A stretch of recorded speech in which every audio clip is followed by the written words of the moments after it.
대법원이 신안의 한 섬마을 초등학교 관사에서 교사를 성폭행한 학부모들에게 각각 10년에서 15년의 형을 최종 확정했습니다. 이번 판결은 1심과 2심, 대법원의 파기환송을 거쳐 파기환송심까지 진행된 후에 이루어진 5번째 선고입니다. 관련 소식 전지현 변호사와 함께 짚어보겠습니다. 어서 오세요. 어서 오세요. 굉장히 많은 국민들을 분노하게 만든 사건이었죠. 신안 섬마을 성폭행 사건인데 말씀드렸지만 3명에게 징역 10년에서 15년이 확정이 됐습니다. 일단 최종 판결을 어떻게 보시는지 좀 들어볼까요? 네, 이 사건은 2016년 5월이었죠. 그때가 네. 이제 섬마을에 혼자 있는 여교사를 학부모 3명이 수차례 성폭행을 해가지고 전 국민의 공분을 샀던 사건인데 네. 이 사람들 조사를 받을 때 막 웃기도 하고 DNA 같은 정확한 물증을 제시를 함에도 그게 왜 여기 있어요? 이런 엉뚱한 태도를 보였다 그래요. 예. 물론 재판정에 가서는 죄를 뉘우치고 반성하면서 참여하겠습니다. 이렇게 반성의 기미를 보였겠지만 예. 재판부가 볼 때는 범행이 확실하고 인간의 존엄성을 침해하는 인격적 살인에 해당하고 예. 또 술에 취해서 방어 능력이 전혀 없는 여성을 상대로 했다는 점에서 죄질이 중대하다 이런 점을 감안해가지고는 15년, 12년, 10년의 중형을 선고를 했는데 예. 이렇게 여러 명이서 같이 그다음에 주거에 침입해가지고는 폭행을 하는 경우에는 보통 기본형이 8년에서 13년 정도가 되는데 예. 그래도 15년, 12년, 10년의 형이 선고가 된 거는 재판 과정에서 피해자와 합의를 했다는 점이 일부 반영이 된 것으로 보입니다. 네, 예. 사건 2년 만에 중형이 선고가 됐는데 재판이 5차례나 걸쳐서 이렇게 최종 판결이 났습니다. 오랜 시간이 걸린 이유가 있을까요? 이런 구속사건 같은 경우에는 한 심급에서 최장 6개월 동안 재판이 진행될 수가 있는데 이 사건 같은 경우에는 이제 2016년 4월에 기소가 되고 10월에 12년에서 18년형이 선고가 되고 그다음에 이제 항소심이 2017년 4월에 7년에서 10년 정도가 선고가 됐어요. 네. 근데 이때 1, 2심 재판부는 뭐라 그랬냐면은 이 범행이 2차례에 걸쳐서 이루어졌는데 처음에 이게 시도를 했다가 미수에 그쳤던 1차 범행이 있거든요. 네. 이 부분에 대해서는 각각의 단독 범행이지 공모관계를 인정할 수 없다 이렇게 판단을 했는데 네. 나중에 대법원에서 볼 때는 아니다 이 공모 부분 다시 판단해라 하면서 항소심에 예. 도로 파기환송을 내버렸어요. 네. 그 이후에 파기환송심에서는 대법원의 취지에 따라 공모관계를 인정을 하고 예. 10년, 12년, 15년의 형을 선고를 했더니 네. 이 사람들이 형량이 부당하다 이러면서 상고를 했던 거예요, 재상고를. 네. 그래서 대법원에서 이제서야 확정이 되게 된 것입니다. 네. 그러니까 지금 말씀하신 부분에 다 나왔습니다만 공모관계 인정 여부에 따라서 처벌의 수위가 각각 달라지는 것이 기본적인 판례라고 해야 될까요? 그런 것들이 있는 거죠, 그러니까. 그러니까 공모라는 거는 예. 내가 혼자서 범행을 하는 게 아니라 누구랑 짜고 하는 거예요. 네. 이렇게 둘이서 같이 짜고 범행을 한 경우에는 이 공모한 범위 내에 해당하는 그 범행에 대해서는 예. 내가 직접 실행을 하지 않은 부분에 대해서도 책임을 지게 돼 있거든요. 네. 그러니까 예, 예. 이 사람들이 피해자를 상대로 각자 2번에 걸쳐서 범행을 시도를 하고 범행을 했는데 첫 번에 그 미수에 그쳤던 부분을 각자의 행위로 본다면은 다른 사람이 범행한 부분에 대해서는 책임을 안 지게 되겠지만은 네.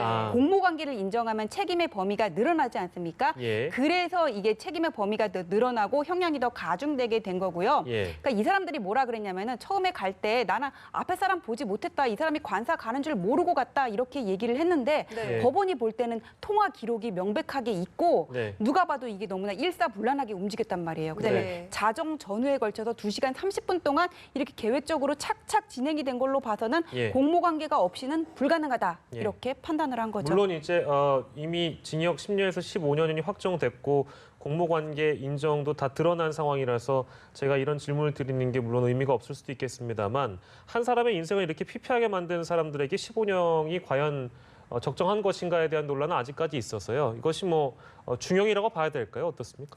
그러니까 우리나라 일반인이 생각하는 그런 법감정의 높이에 비하면은 가벼운 형이라고 생각을 합니다. 대법원에서도 얘기를 했지만 예. 성폭력이라는 건 인격 살인에 해당하는데 네. 근데 이게 판사들이 재판을 할 때 참조하는 대법원 양형 기준이라는 게 예. 있거든요. 그거 볼 때 이런 경우에는 이제 8년에서 13년까지가 기본형이 돼요. 예, 예. 그래서 이게 가중되는 부분과 또 합의한 부분 이런 것들을 감안을 하면은 예. 10년, 12년, 15년이 나올 수 있는 형이라고 생각합니다. 네, 네. 알겠습니다. 이 사건을 계기로 이제 도서 벽지 지역에서 근무하는 이제 열악한 환경들이 좀 문제로 드러나고 있는데 지난 2년 동안 달라진 점이 있을까요? 글쎄요. 이게 확 이게 전면적으로 달라진 거는 아직까지 발견이 안 되고요. 이 네. 일이 있고 나서 이제 여교사들이 오지에서 근무하는 경우가 많은데 예. 이런 경우에 근무 환경에 대한 전수조사는 있었어요. 그래가지고는 관사를 새로 짓기도 하고 뭐 CCTV라든지 방범 시스템을 갖추고 또 최근에 강원도 교육청에서는 오지 마을이 많다 보니까는 예. 통합 관사를 건축을 해가지고는 네. 거기에 대한 그 선생님들의 만족도가 상당히 높아졌다고 얘기를 해요. 근데 이런 것들이 어느 하나만으로 100% 이게 방지가 될 거라고는 생각하지 않고요. 예. 이런 물적 인프라 구축과 그 학교 선마을의 그 관사를 최소한 여교사가 혼자서 머물게 하는 경우는 없어야 될 것 같고 네. 그리고 위험이 닥쳤을 때 바로 SOS를 칠 수 있도록 네. 뭐 지구대 근처에다 설립을 한다던가 뭐 그런 환경을 만들어주는 것이 다각도로 이루어져야 할 것으로 보입니다. 네, 뭐 여전히 열악한 곳이 있다면 개선이 돼야 되는 게 맞고요. 제도적인 보완도 함께 돼야 된다 이렇게 정리를 하겠습니다. 다음 사건으로 넘어갈까요?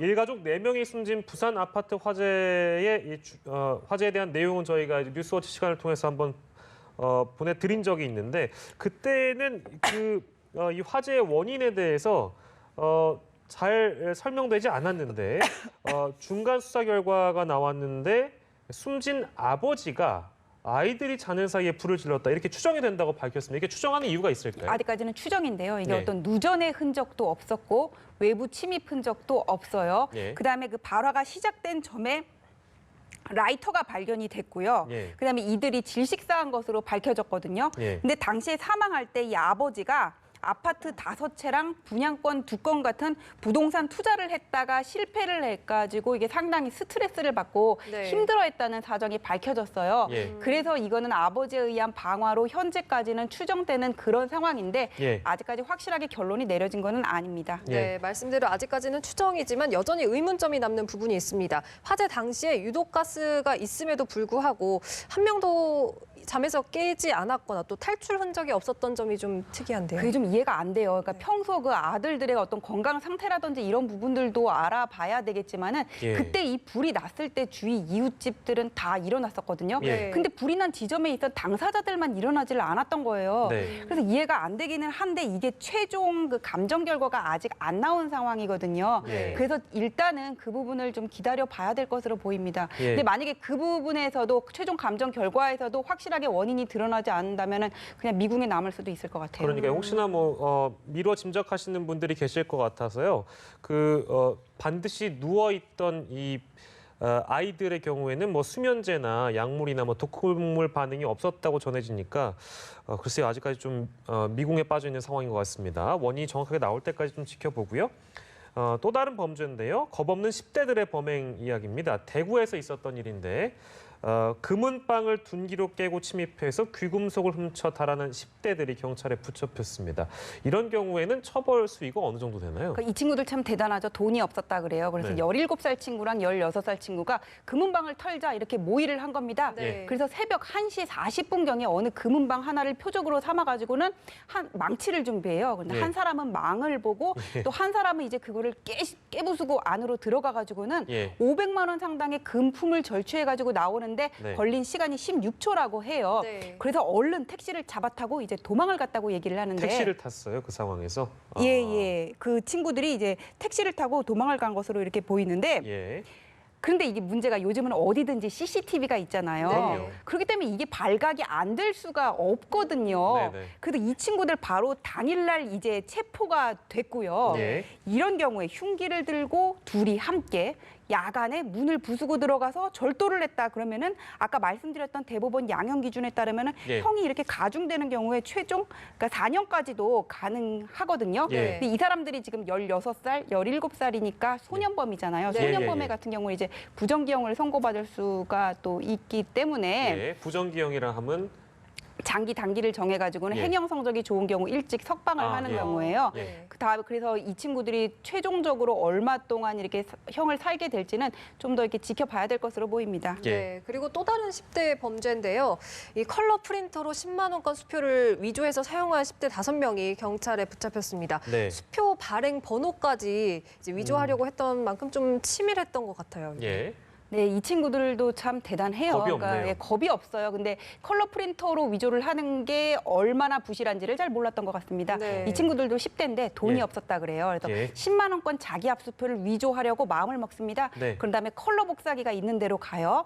그래서 이제 앞면을 복사를 하는 거예요. 그러면 네. A4 용지에 나왔겠죠. 네. 근데 이제 다음에는 뒷면을 복사를 해야 되잖아요. 근데 네. 이게 앞면 복사하고 뒷면 복사한 다음에 딱 붙여가지고 되는 게 아니라 그 앞면 복사한 바로 뒷부분에 뒷면이 복사돼야 되거든요. 예. 그래서 이게 손작업도 많이 필요하고 머리를 쓰기도 어려운 작업이에요. 근데 예. 이 친구들 110장이나 복사를 했다 그러니까 참 시간이 많이 들었을 것 같은데 네. 컬러 복사 해보셨으면 아시겠지만 예. 우리가 자기 압수표를 받으면 이렇게 한 번씩 비춰보잖아요. 네네. 불빛에. 예. 예. 이게 부실해가지고는 분명히 이상한 점이 발각이 됐을 수도 있고 이 앞뒷면 복사하는 것 중에서 뭔가 이렇게 아귀가 안 맞은 부분도 있을 것 같아요. 예. 그래서 이 친구들이 모텔 가가지고는 이 자기 압수표를 제시를 했는데 모텔 사장님께서 보니까 수표가 이상한 겁니다. 어. 그래서 신고를 했고 예. 결국은 위조를 했죠. 그럼 부정수표 단속법 위반이고 예. 이거를 진짜의 수표인 것처럼 썼잖아요. 네. 그럼 위조 유가증권 행사죄고 또 이게 가짜인 수표를 진짜인 것처럼 또 썼으니까 사기죄에 해당할 수가 있겠죠. 예. 아까 저희가 망치로 금은방을 턴 10대와는 좀 다르게 이 그 10대들은 굉장히 좀 대범하고 치밀해진 것은 사실인데 아까 말씀하셨잖아요. 10대라는 이유로 이제 뭐 부정기형에 처한다든지 선처를 바라는 부모님들도 계실 거고요. 근데 이런 경우가 워낙에 많다 보니까 청소년이라고 해도 좀 더 엄격하게 처벌해야 되는 거 아니에요? 목소리도 있어서요. 그 지난해에도 왜 여중생들의 동료 폭행 얘기가 나왔었고 이번에는 재산범죄가 나왔어요. 예. 네. 뭐 소년범 아직 어리니까 개전의 정이 있다 이 부분은 이해가 갑니다. 뭐 예. 형사정책의 목적이 처벌에만 있는 것은 아니니까 분명히 아직 어리니까 가르치면은 얘기를 더 잘 들을 가능성도 있어요. 예, 예. 그런데 10대한테 당했건 30대한테 당했건 피해자가 갖는 그 고통의 깊이는 똑같거든요. 똑같겠죠. 다르지가 않습니다. 그러니까 지금까지 10대니까 봐줘야지 해오다가 처벌도 제대로 안 되고 교화도 제대로 안 된 예. 면이 있는데 예. 이렇게 말이 나왔을 때 막 여론이 들끓다가 그냥 또 넘어가는 게 아니라 네. 소년법도 그렇고 그다음에 형사 미성년자 규정도 그렇고 요즘 애들 SNS를 통해서 받아들이는 정보량이 엄청나고 그다음에 예. 신체 상태도 과거 우리가 학교 다닐 때랑 다르단 말이에요. 네네네. 그래서 좀 다각도로 좀 전면적인 검토를 해볼 필요가 있지 않나 싶습니다. 예. 무조건 봐준다고 해결될 일은 아니고 너희들도 잘못을 했으면 똑같이 처벌받을 수 있다는 거를 좀 인지를 시켜야 될 것 같아요. 예. 네, 알겠습니다. 10대들의 범행과 관련된 사건들까지 전지현 변호사와 함께 이야기 나눠봤습니다. 고맙습니다. 고맙습니다.